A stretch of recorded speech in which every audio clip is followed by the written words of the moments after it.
From the City of Angels, you are listening to the James Salazar Media Podcast. On today's episode, let's talk about the future. So let me strike the music and I'll meet you on the other side. Engage. Ask not what your country can do for you. Ask what you can do. It's one small step for man, one giant leap for mankind. Say hello to my little friend. No, I am the father. I'd like to take this chance to apologize to absolutely nobody. What's up, savages, and welcome to the James Salazar Media Podcast, where you get your weekly dose or monthly dose of pop culture, politics, and futurism. I am your host, the formerly mentioned James Salazar, aka the media, the new media. Serious shit is going down, my friends. We are dealing with an epidemic of a virus called the coronavirus. And I'm not talking about beer, you luscious. I am talking about a flu that doesn't present itself till like a couple of days later. So you give it to everybody. You hose everybody down with your nasty breath and sneezes and coughs. You thinking you're all fine and you're infecting everybody, but you don't even know you're sick.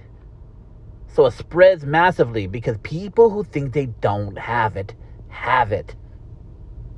And by the time they realize they do have it, they freaking slimed everybody. It's crazy. It's crazy. In Italy, 500 cases just blew up over the freaking weekend.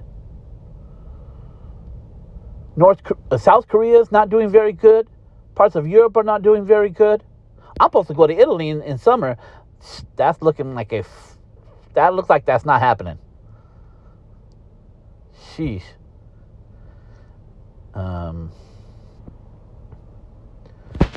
What is this? So this is very unfortunate. People have been dying. And even people still die of the common cold more, but those numbers are going to exceed. I mean, it is almost a 5% mortality rate. That means that 5% of the people who get it die.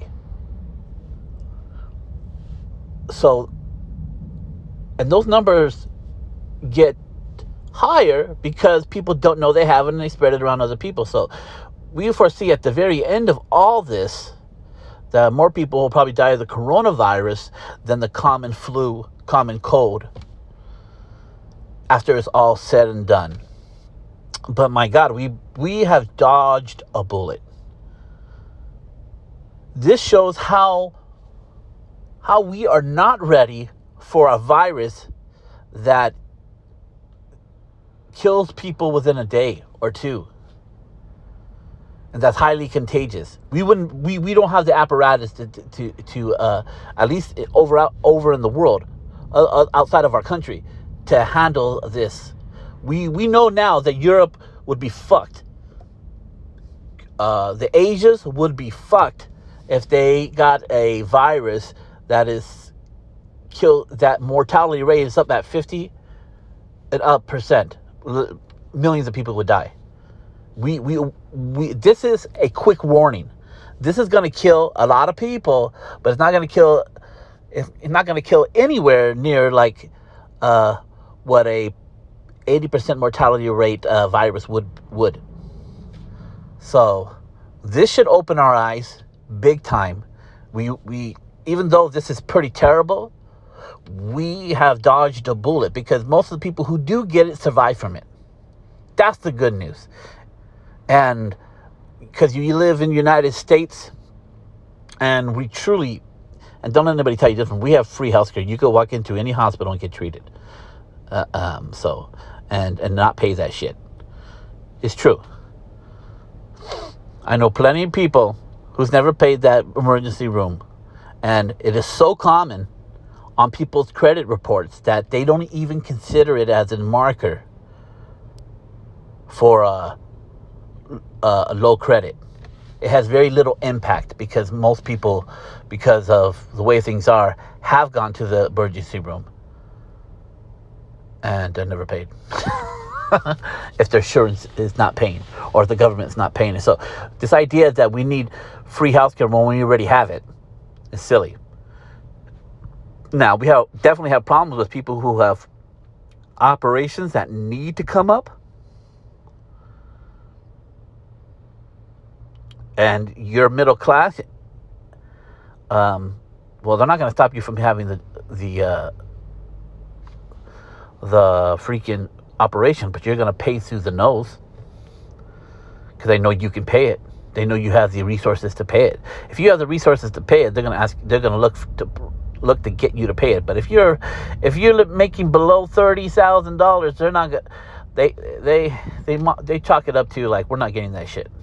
Okay, so I'm just ranting here. But what I am trying to say to you is this: that we dodged a bullet. And in America, we're still going to get hit big by the coronavirus. It's too hard to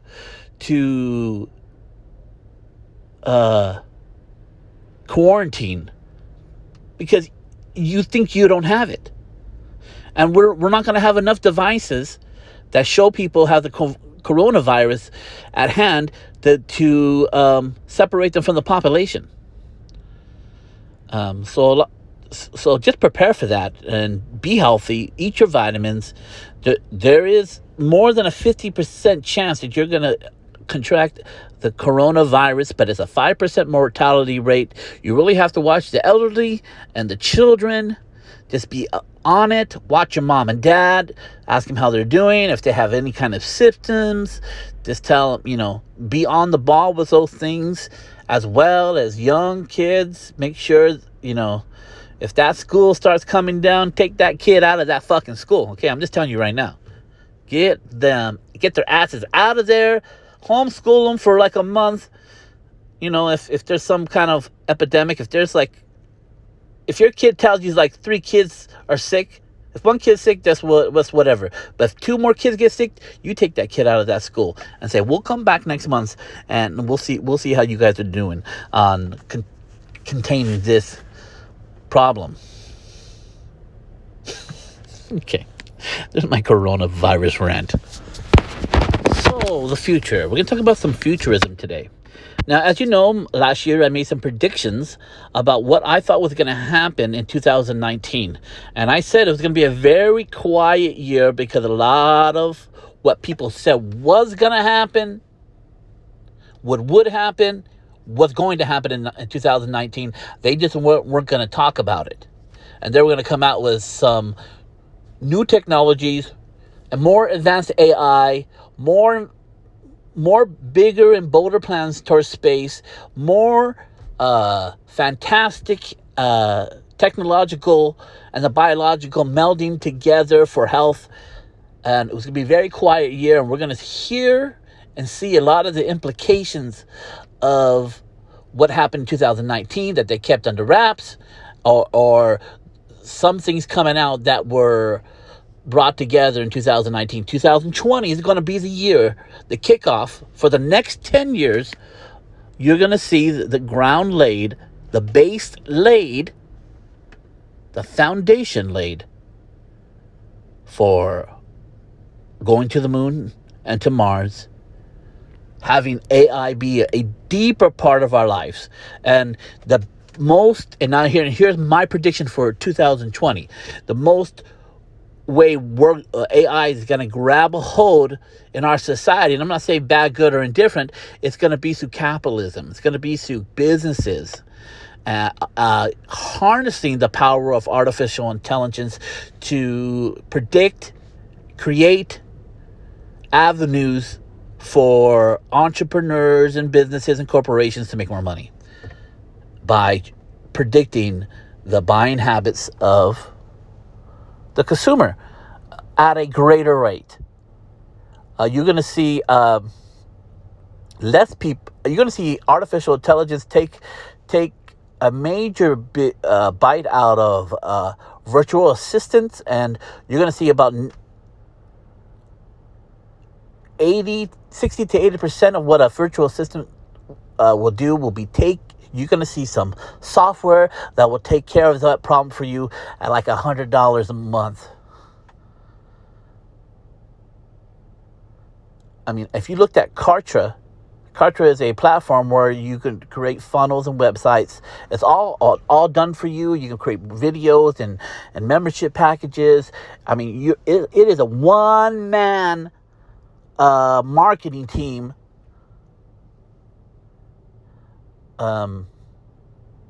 platform. It's amazing. I'm using it for my purposes, and it took a while for me to learn, but now I'm feeling the idea, so I'm creating some funnels for myself, for things I want to teach for my coaching, for my public speaking, for my opera singing, and also for the podcast. We're going to be implementing these ideas and these funnels and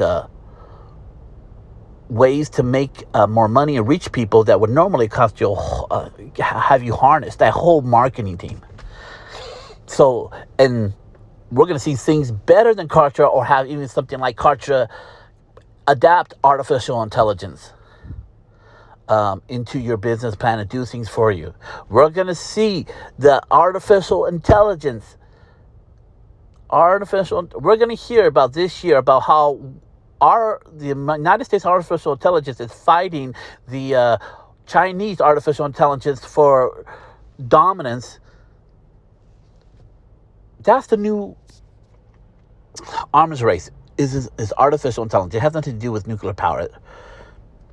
As long as everybody has nuclear power, that shit ain't going to be used, okay? It's a problem when only like one or two people have it. Well, it's a problem when somebody... It's only a problem if someone doesn't have who doesn't value life. Okay, if you have a people who are running the government that do not value life, it's bad for them to have a nuclear bomb. And people who want to use it as a deterrent for somebody else not to deterrent, so we won't kill each other, I have no problem with that. But the next arms race that we are already in, it's not even about next, it's that we're already in it. We are already in it. The next arm race is going to be through artificial intelligence, with deep fake. That's this fake news done by artificial intelligence, fake videos, fake pictures. There's going to be so much fake things coming out trying to influence society that it's virtually everybody's gonna have distrust about information. And we see this. How else would people believe that the world is flat if it hasn't chipped at the foundation of what you think truth is? If you believe this government is corrupt and is lying to you all the time, it's not a far jump to say that they lie to go to the moon, and they lie that we're going to go there and the earth is flat and all this stuff. You take away the foundation and the authority of that foundation, you will believe in anything. If you you open yourself up to believe in something else, that goes with anything, religion, government, ideologies. If you can show the weakness of these ideologies, people will consider different of these ideas. This is why in today socialism has a hold in our country. People actually think they would be more free and more represented in a socialist country than they would in a constitutional republic. That is so silly and anti-intellectual and anti-educational. It is beyond me.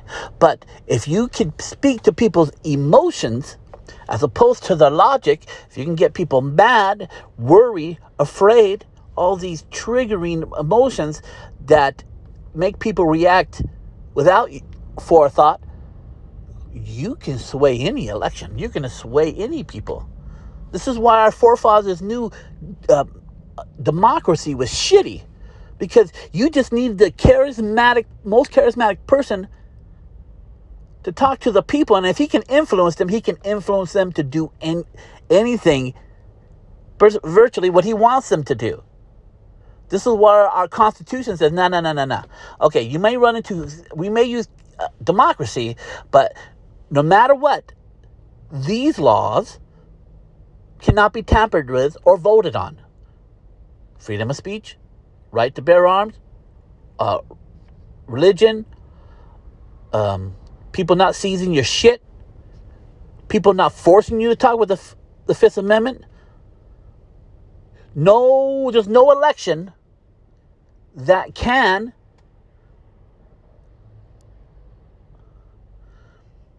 undermine these laws.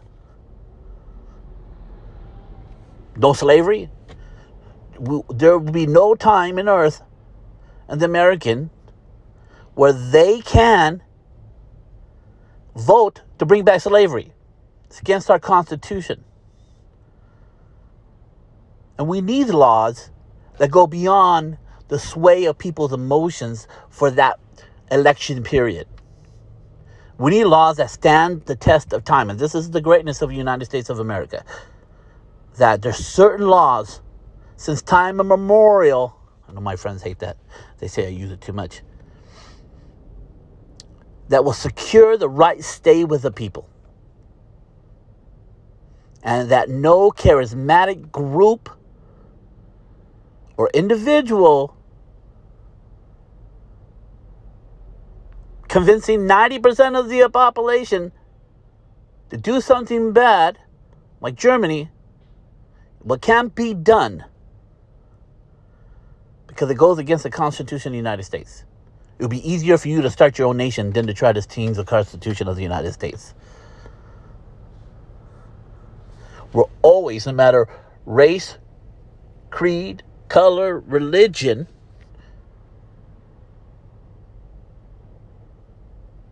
your rights will always be preserved. It's much bigger than any race, any religion, or any ideology. The principles and the laws stated in the Constitution.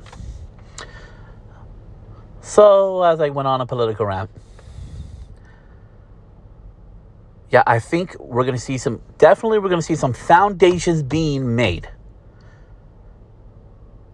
towards, in the next 5 to 7 years, we will be at the moon. And maybe at the end of 10 years, we will put a space station on the moon. And in the next 10 years, we'll head out to Mars. And maybe by the end of the 30s, we will have a space station on Mars. These next 20 years, from the 20s to the 40s, it's going to make a big difference. A big difference in our venture forward, boldly going where we haven't gone before, as humans, not as robots. The robots are going to play a major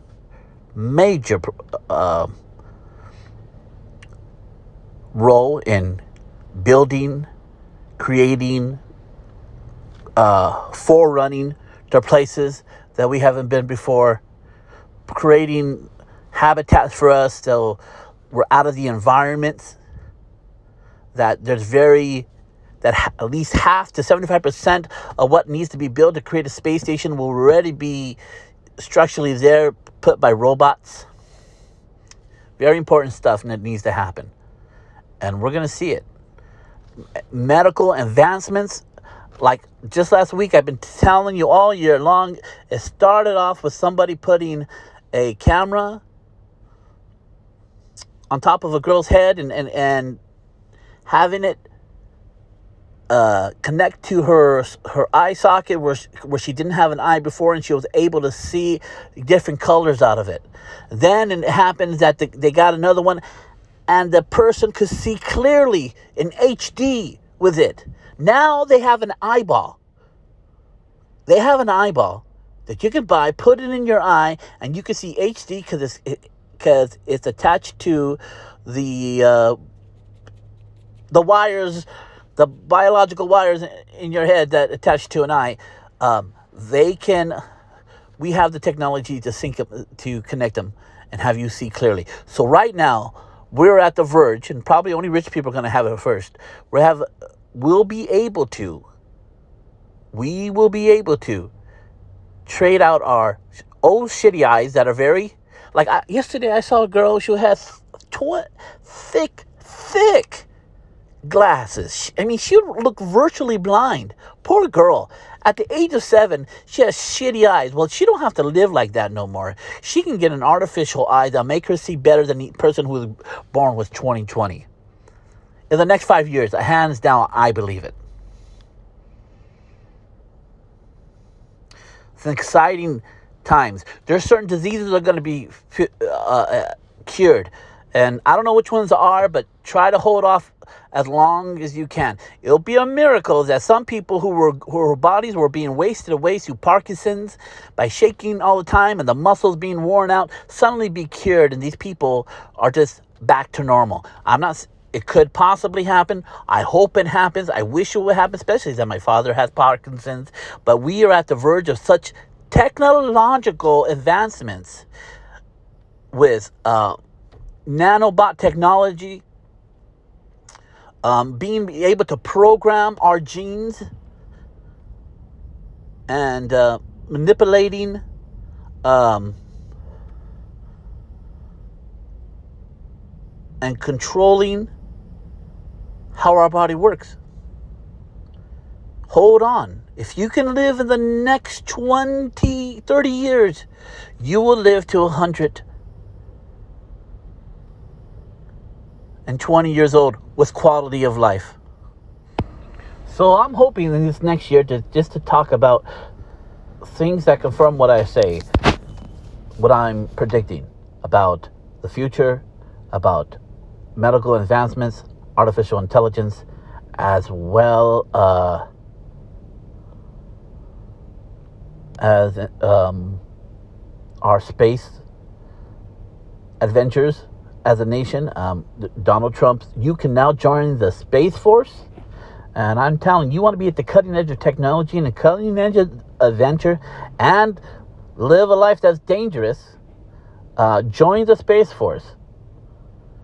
We're going to need, as capitalism ventures out into space and these corporations and small corporations, I mean, it might take millions of dollars to get out into space, but the investments of minerals and discoveries in space could net you billions of dollars.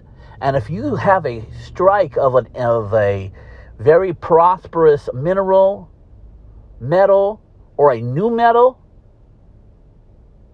you find a gold mine,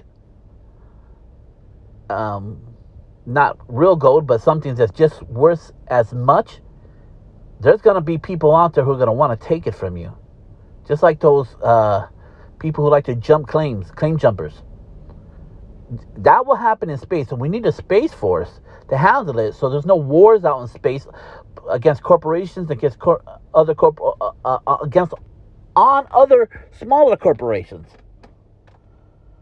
You know what I'm trying to say? I think you know what I'm trying to say. We need to make sure that those fuckers don't bring back some pathogen that kills everybody on Earth. There needs to be like a way station. And the United States has the apparatus and the money and the technology to believe be the Space Force. And obviously we should bring people in internationally, but the United States need to run that shit until we become one global community and we see past our borders. And the only way we're going to see past our borders is if we hold the same values. There's no way we should mend our borders and people don't have the same value of life and liberty and individualism and capitalism. If they don't value those things, we should still have lines and we should still have borders. We don't need to erase the lines in the sand, my friends. We need to bring unity. We need to bring unity of values, unities of laws. This is what we need. We need a common heritage.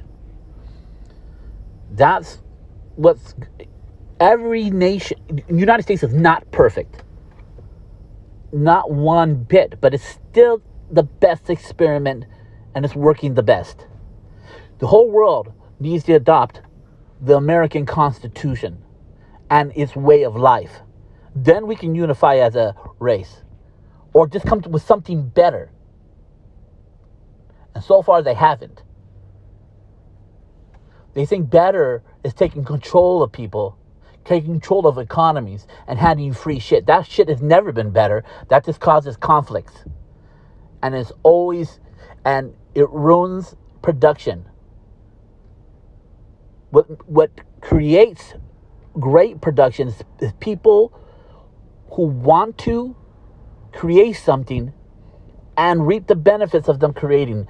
Makes people work harder. And say you may not have those aspirations. It's great to work for somebody who wants to make a difference. But if you put this forced economy controlled by government, you end up having shit. China adopts capitalism, takes 200 million people out of poverty within 10 years. Do you understand that number? 200 million people get out of poverty immediately with capitalism. But it's a controlled economy because they have 1,200,000,000. If they didn't control it, it would have been more like 600 to 700 million people. But they can't. But letting 600 million people have economic freedom would be an end to that communist society. They know it. Can't have that many people be free and expect to put a thumb on them. Once you have the majority of the people that are free, they ain't gonna take that shit. They'll stand up. So now you have this controlled economy where everybody's beholden to the government. About 200 million people out of poverty immediately. Just adopting a limited form of capitalism. Anybody who says capitalism doesn't work is a fucking idiot. Okay? I'm sorry for those Bernie lovers. He gotta watch out for that fool. Because he's never ran anything. He's never hired anything. He's never opened a business. He's just gotten rich out of being a public servant, which is just wrong in general. And all his information comes from his education in high school, in college, based on no data. It's misunderstood. I mean, killing 100 million people is not a misunderstanding.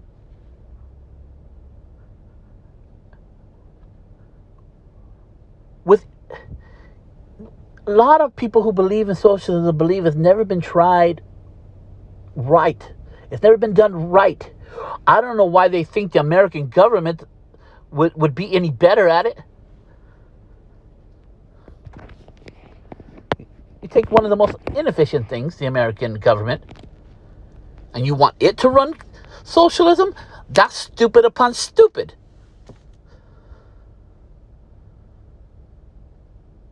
Another political rant that went off base. Yes, what am I talking about? I'm talking about the future. The future has to be a melding of capitalism and technology. Has to be. For it to be successful. We don't need to give people $1,000 a month.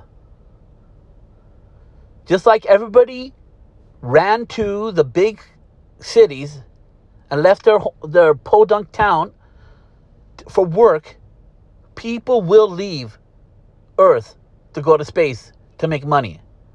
And that money's going to be like that, what do you call it? That fisherman money. Because the risk will be high, but the reward will be too. And the less risk, the more people will be out there in space. Once we lock down space travel as a relatively safe thing to do, which will be done in 30 years, I believe, majority of the economy of the world will be in space. So that's my prediction for 2020. I think we're going to hear a lot of exciting things. It's going to be the most exciting thing to happen. We're going to see a lot of new advancements in everything. And it's going to be a very good time for someone who's a futurist like me sharing this information to you. So let me get into a couple of headlines before we end this podcast, because I want to read some major things that are going on. Okay? So first headline from the world of futurism. Hold on. My page skipped. Here we go. These are the Pentagon's new ethics principles for AI and warfare. Now, artificial intelligence is a new arms race. Don't get it straight. Realize early. Figure it out now that this is where wars are going to be fought by supercomputers, by artificial intelligence. On Monday, the Pentagon announced the official adoption of a series of new principles and ethics used for artificial intelligence in warfare. The principles were formed out of a commission with the Defense Innovation Board, the Defense Innovation Board, the DIB, which released its recommendations. So they're telling you what the ethics are going to be, because they are. Look at China is telling its artificial intelligence or its limited form. We don't know how good, or United States of America, how good or how far they are in advance with artificial intelligence. We just don't know, because they're keeping it under wraps. And we know with China that they have said deliberately, openly, and bluntly that they're going to try to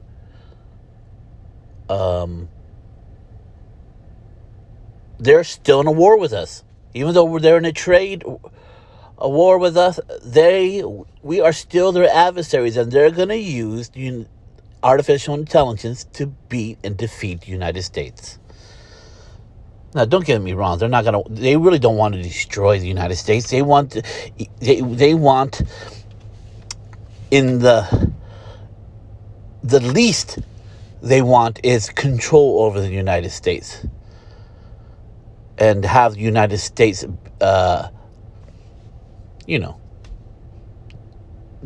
do what they would like. The best is that, they take all our resources. But I don't think it'll come to that. At least I don't think so. But the fact of the matter is that they have these ethics because they're telling us the ethics because just to persuade our worry. But don't worry. You can take these in jest. It's like, hey, we're making this thing, and let me give you real reasons why it's not going to be bad, as opposed to all the reasons why it would be. So they're trying to sell us something here to persuade our worries. So here we go. Responsible, number one. at the DoD needs to exercise judgment in using AI in warfare. Okay. Equitable. Should take deliberate steps to avoid bias in AI recognition. Okay? It's not racist. It's not only pulling black people. Traceable. The DoD should show their homework and understand how the technology works. Fair enough. Reliable. AI systems should have a well-defined domain of use and also work well. So what is this doing? And which most government programs don't do. Is it doing what it's intended to do? What does it intend to do? And is it doing what it's intending to do? Is it producing results? So, reliable. If that's what the definition of reliable in government, we should put that definition in every department. But I digress. Governable. AI systems need the ability to detect and avoid unintended harms and disruptions, right? Not only is it doing the intended results, is it producing results? Let's make sure it doesn't produce the wrong results. AKA, not going Skynet on us. Yes, governable. And those are the principles. You know what they say, and I get this from my other favorite podcast, Futurism, Space and Futurism, or the Science of Futurism. What does they say?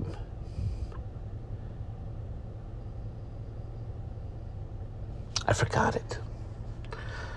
Darn it. Just remembered. Make it simple, make it dumb, or we will be under Skynet's thumb.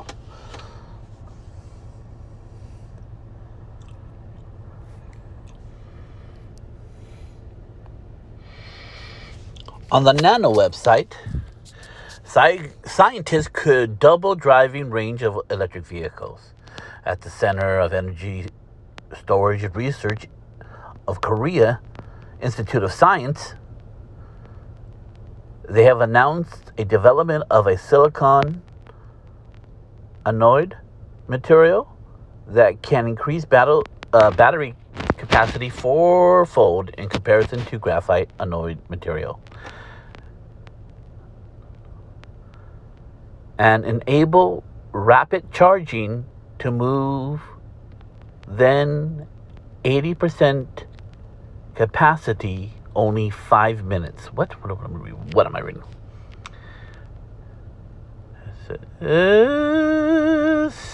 Battery up to fourfold comparison to graphite anode material, and enable a rapid charging to more than 80% capacity in only 5 minutes. When applied to batteries for electric vehicles, this new material are expected to more than double the driving range.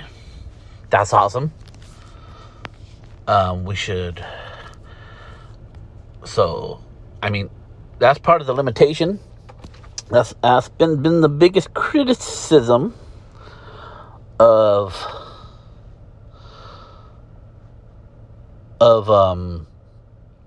Teslas and other electric vehicles, which are not that many, but is that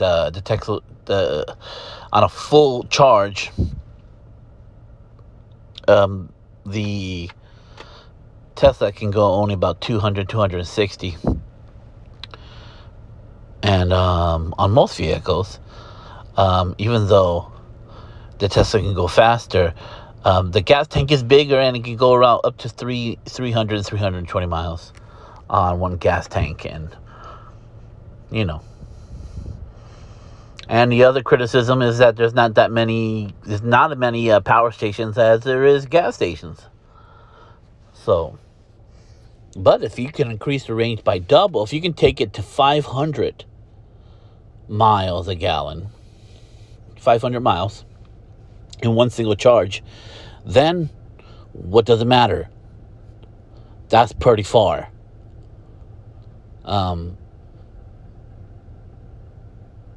And it can charge in 5 minutes. That's always been the issue with charging stations. It takes about 20 minutes to recharge it fully.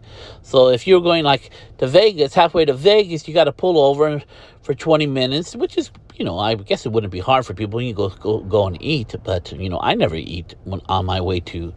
I eat on my way to Vegas. I never stop and eat in Vegas. I only on my way back, because I'm hesitant to get back home into the real world. Do I stop and get something to eat? I guess it would be convenient then, but I don't have an electric vehicle. Hopefully I will someday. Cross my fingers. Yeah, but those are the criticisms, but this seems to answer that. So if they can double it, and I'm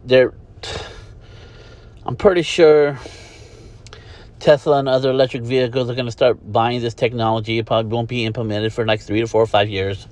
So look to 7 years to have your Tesla go double in range, which is awesome.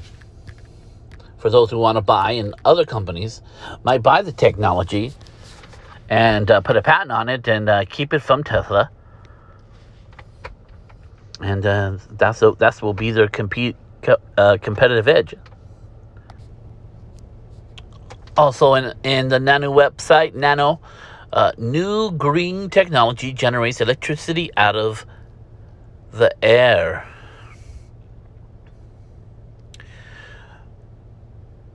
In Massachusetts, they have developed a device that uses natural protein to create electricity from moisture in the air.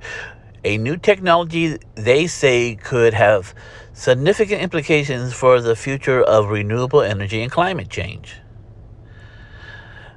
They call it the AirGen, air power generator with electricity conductive proteins, nanowires produced by the microgeobacter.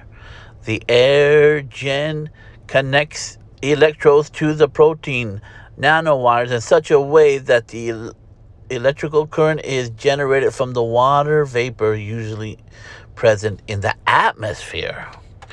We are literally making electricity out of thin air, says Yon. The AirGen generates clean energy 24/7. Lovely, who has advanced, sustainable, biological-based electronic materials over 3 decades, adds, this is the most amazing, exciting implications for protein nanowires yet. The new technology developed by Yo Labs is non-polluting, renewable, and low cost, and it can generate power even in areas with extremely low humidity, such as the Sahara Desert, and has significant advantages over other forms of renewable energy, including solar and wind. Lovely says, because unlike these other renewable energy sources, AirGen does not require sunlight or wind, and it works indoors. Well, we don't know how good, we don't know what kind of, it is deliberately saying, well, hold on, let me get this button. Let me see. The AirGen device requires only a thin film of protein nanowires less than 10 microns thick. The researchers explained at the bottom of the between the film establish the conditions of the generator. Researchers say that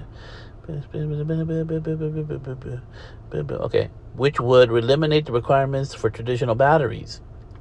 They also hope to develop AirGen to apply to cell phones and eliminate periodic charging. Okay, so right now, it does not it wouldn't replace batteries, and it wouldn't replace batteries for phones. So that's what we know about how much power is pulling out. But hey, it's impressive. It's exciting. The pull the moisture out of the air. I mean, who needs sun? I mean, there's moisture. If they say they can pull moisture out of even places like the Sahara Desert, if they can get this enough just to power a car, I mean, who needs batteries? I mean, who needs batteries anymore? I don't know. Who needs batteries anymore? But who needs I mean, that's a game changer, right? That's a game changer. That's amazing. In 10 years, what does that mean for us? That we can pull energy out of the air. Who cares about wind and solar and nuclear? If we can pull the energy out of the air, but they got to get it to the point where people can, where you can light up a whole city. It's probably going more likely be implemented into cars first, and probably more easily implemented for street lights, then cars, then mass transit, then housing, and then planes, and then the military aspect, going to war, not having to have this convoy of tanks of gas so you can keep on advancing in war, your army. Because once the gas runs out, your army runs out. So, exciting stuff.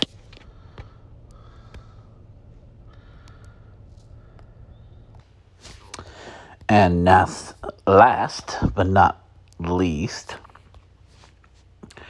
professor teaches tiny nanoparticles to prevent heart attacks. Michigan State has helped invent a potential treatment for coronary artery disease. Say that 5 times fast. Coronary artery disease, a submicroscopic scarring process he likens to taking out the garbage, where he and a few extremely smart people figured out how they could direct nanoparticles to tell cells to engulf and eat arterial debris that could cause heart attacks. The hope, he says, is that there is a tiny Trojan horse can reduce the need for bypass surgery, for stents, and for other drugs. Assuming it works, it will probably be decades away from actually saving lives. Decades. As Smith and his colleagues continue to arduously process of testing their creation and bringing it to market. However, it's fine time to bring an astonishing at just how small the nanoparticles is, considering the human hair and the concept of trillions. Okay? Classically, Smith says, the width of a human hair is 50 microns. That changes a bit by individual and how much they spend on conditioner. Ha ha ha. But still, 50 microns would translate to 50,000 micrometers. 1 trillion, meantime, is a million. Smith's nanoparticles are 2 nanometers in diameter, which means a hair is 25,000 times the width, and the number of nanoparticles it took to inject 40 mice in a lab, he said, was about a quadrillion, which is 1,000 trillion. The logical question is, what kind of container holds a quadrillion nanoparticles, right? Do they fit in a thimble, a syringe, a medium-sized squeeze gun? This guy thinks he's clever. Like many medications, Smith says, each mouse dose was suspended in a saline solution for proper dilution. The entire swarm of dark black nanoparticles, however, came easy fit into syringe and could fit within a drop of an eyedropper. You could really scrunch them together. Now, if you're not understanding, these nanoparticles they're not machines as much as they are biological machines. They have to be grown. That's why they can grow so many. It's not like they have some kind of processing plants that have very tiny robot hands putting these nanoparticles together. It's not how it works.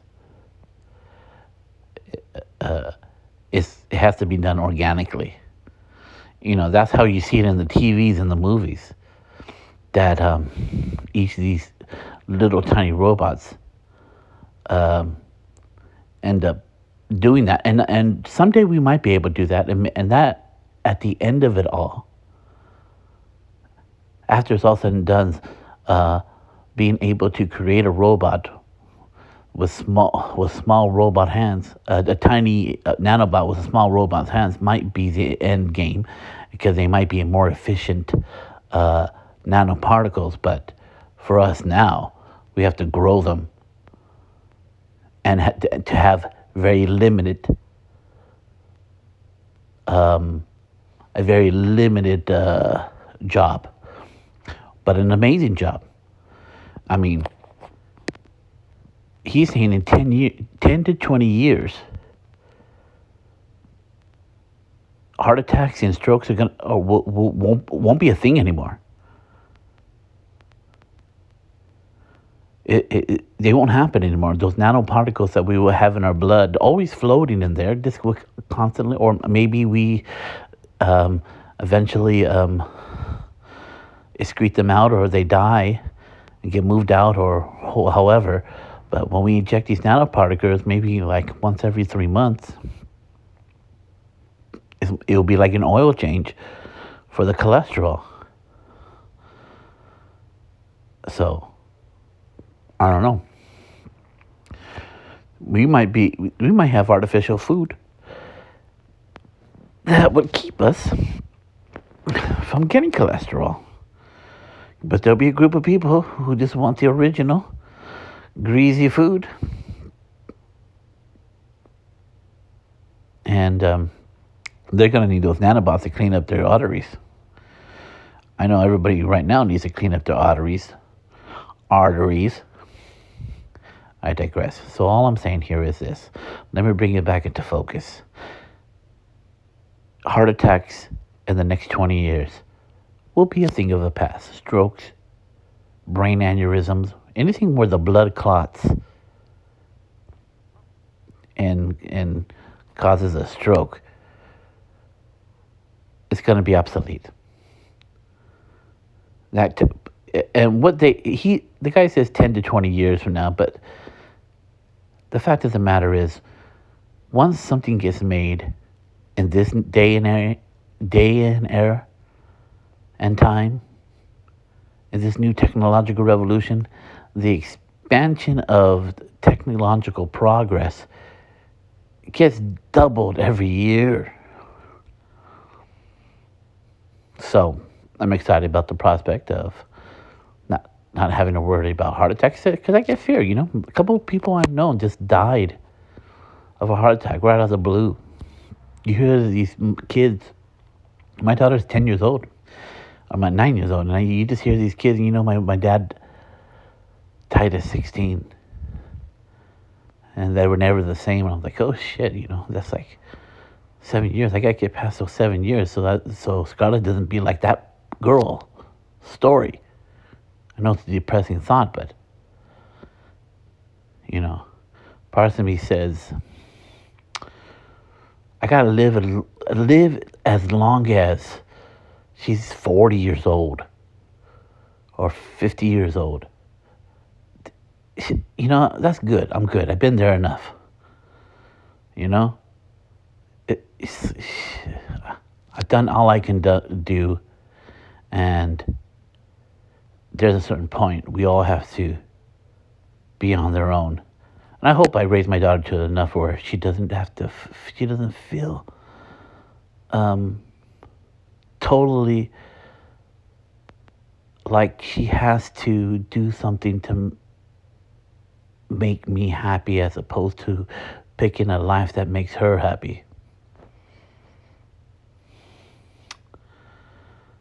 And me dying young would just make her unhappy. So try to live long. I want try to live long enough. Hopefully with that technology, I can live to 100. She would. When I'm 100, she will be 50. No. Let me see. I don't know. It works out somehow. I don't know. I don't feel like doing the numbers. So, my friends. So, I'm excited about the 2000s, these next 10 years, and what it's going to be. We are alive at this unique time in history. This unique time in our society where technological progress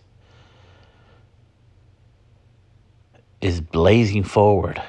It's a brave new world, but we have to remember to keep the things that we know already work, and try not to keep our ideologies and mindsets as progressive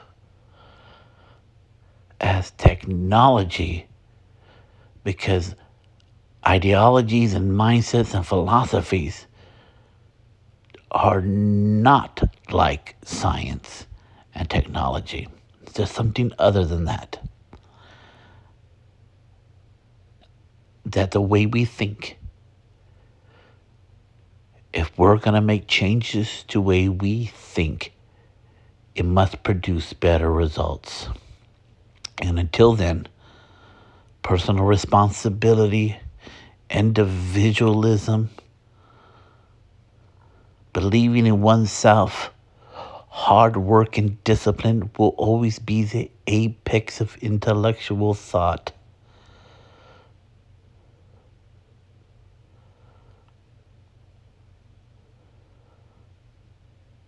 All right. I digress. I'm finishing this podcast late at night because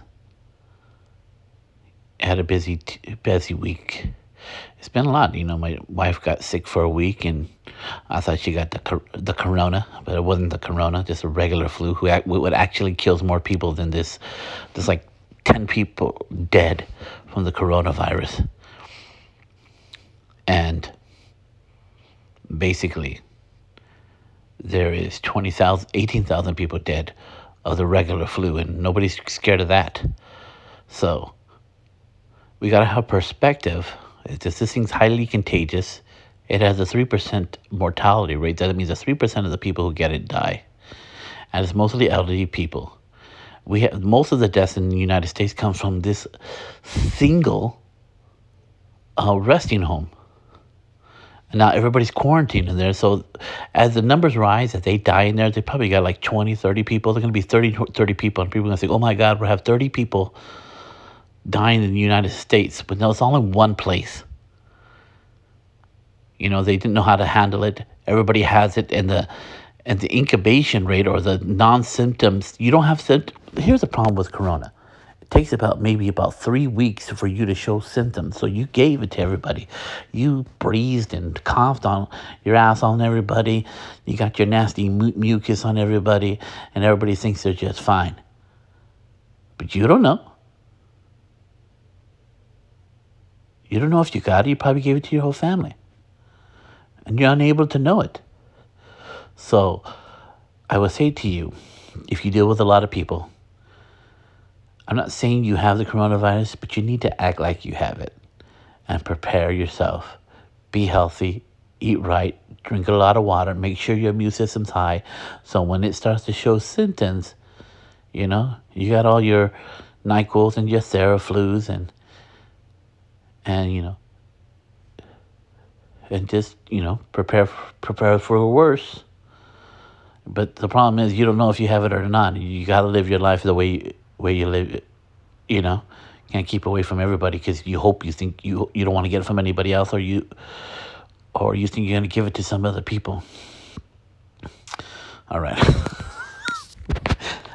You know what I mean. So my friends, you can follow me on Instagram, Twitter, Facebook, YouTube. I'm creating a new website. Oh yeah, sorry, my mind's front. I'm thinking in my head, and I'm not saying it with my words. So you can put James Salazar Media on any of those social media platforms, and I should come up.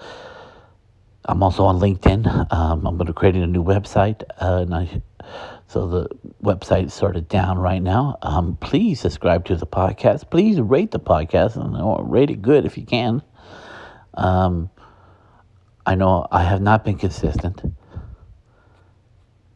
I aim to be consistent, and I'm not going to pretend like I was, or like because I promised you I was going to be consistent, but I haven't been consistent, so I'm not going to hide from it. You must face your inconsistency to the face. You must face your inconsistency to the face. You must face your inconsistency and own up to it. Owning up to things is the most powerful thing you can do. It's the acknowledgement of where you're at, so you can be where you want to be. So you know where the gaps are. You know the distance. I've been trying to create my webpage, a new singer page, a new speaker page, and create a membership site for my coaching clients.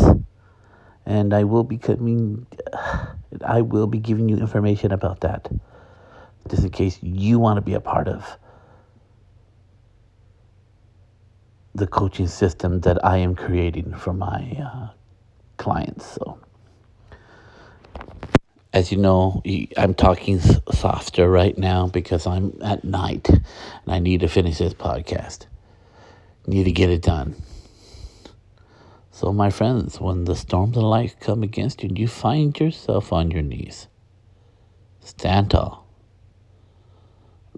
Lift up your head and take a look at that storm and say what my sensei Jack Burton always says: give me your best shot. Strike the music. Strike the music already. Strike the music. What the hell, man? Where is it? Oh, there you are. Bye.